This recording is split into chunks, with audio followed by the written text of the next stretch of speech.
Kasunod po agad natin ang kapistahan ni Kristong Hari sa susunod po ng last week o 4th week ng Nobyembre. Kasunod na ganun ng pagtatapos ng kalendaryo sa karaniwang panahon ay natapos na, huli na. Susunod po agad ng linggo ng Adbyento bago po na agad na magpaskong aabot. Si Brother Rance Arcis po ito. Ipanalangin mo kami na agad ni Senyor Kristong Hari at magdasal agad na palayain ng daigdig na ibalik natin sa anyo sa natapos ng banta ng COVID-19 pandemic. Ciao. Manalik po agad natin ni Senyor Kristong Hari. Nandito po kami para sa iyo.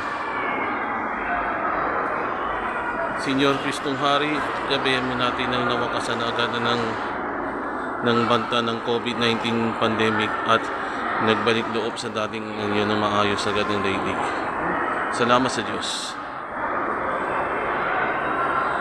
Sana po inalangin natin na may kapal.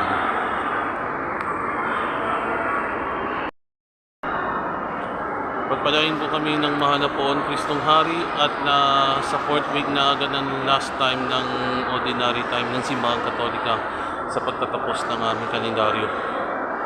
At manalik na agad na natin na may kapal para sa pagbabalik natin ng dating anyo ng daigdig ay tapos na agad ang disappearance ng pandemya sa COVID-19 ay natapos na. Pagkaraan ng 3 taon ay malaya na. Salamat sa Diyos.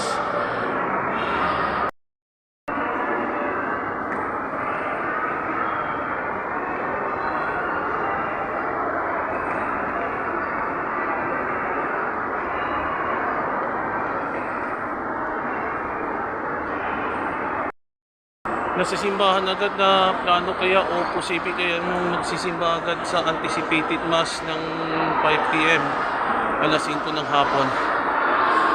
At sila yung mga bata habang ng magkukomunyon at mga kompresyon ng mga pari kasi na napupuno sila ang mga bata doon.